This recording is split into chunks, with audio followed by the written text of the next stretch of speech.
9व्या घटना दुरुस्तीबाबत पुनर्विचार याचिका दाखल केलेली आहे, काय सांगाल?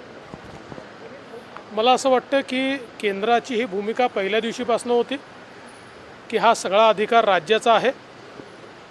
ज्यावेळेस कायदा तयार झाला, 102वी घटना दुरुस्ती झाली, तेव्हा सभागृहात आणि स्टँडिंग कमिटीत हे स्पष्ट केलं होतं केंद्र सरकारने की 102व्या घटना दुरुस्तीनंतरही राज्याचे अधिकार राज्यालाच राहतील, केंद्राचे अधिकार केंद्रापुरतं असतील.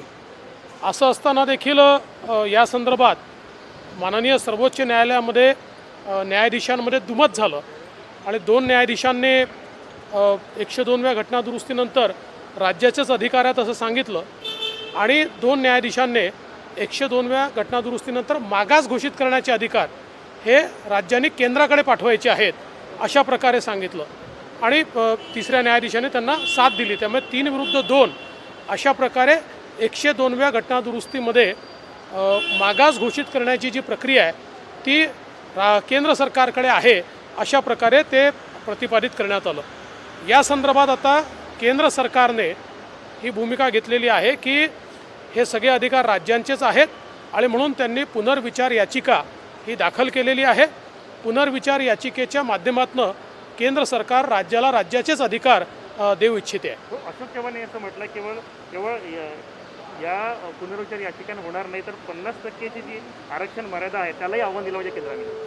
असं आहे की सगळं केंद्राने करायचं आणि राज्यात आम्ही माशा मारायच्या आणि मिळालेलं आरक्षण घालवायचं, हे किती दिवस करायचं?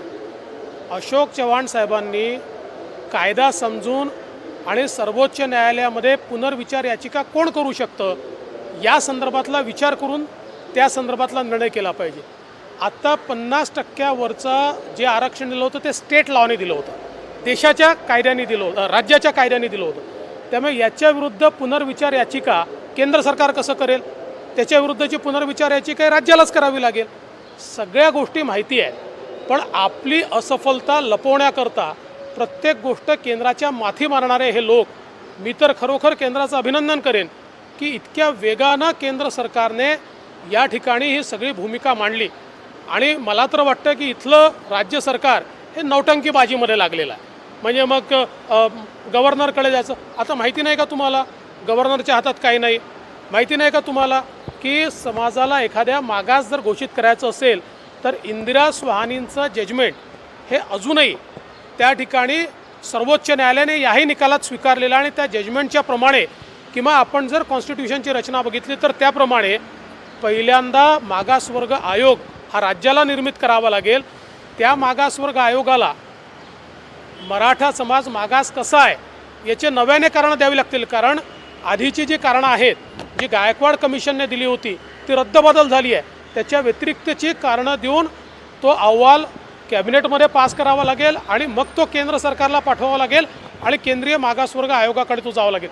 ही कुठली भूमिका घ्यायची नाही, टाईमपास करायचा आणि केवळ केंद्रावर सगळं ढकलायचं. मला असं वाटतं की लोकांना देखील कळतं आहे कोण काय वागतं. नाना पटोलेंनी म्हटलं आहे की 2017मध्ये कोण काय होते त्याला कोणी महत्त्वही देत नाही.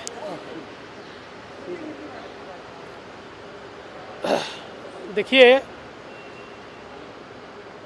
जो मराठा आरक्षण के ऊपर केंद्र सरकार ने याचिका दाखिल की है उसमें 102वें कॉन्स्टिट्यूशनल अमेंडमेंट के बाद ये किसी कम्युनिटी को बैकवर्ड घोषित करने के अधिकार ये केंद्र के पास है या राज्य के पास है, ऐसा जब प्रश्न निर्माण हुआ तो केंद्र सरकार ने कहा कि राज्य के अधिकार राज्य के पास ही है.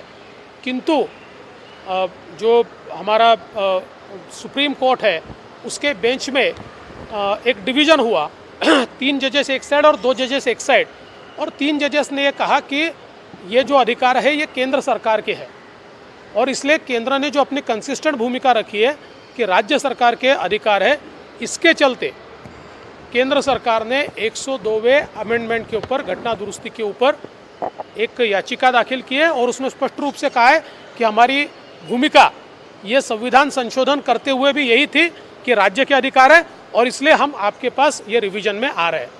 और जहाँ तक 50% से ऊपर का सवाल है तो ये विषय राज्य का विषय है, क्योंकि राज्य के कानून को निरस्त किया गया है. तो राज्य सरकार को इसके संदर्भ में रिवीजन पिटीशन दाखिल करनी पड़ेगी। इसमें केंद्र सरकार रिवीजन पिटीशन दाखिल नहीं कर सकती।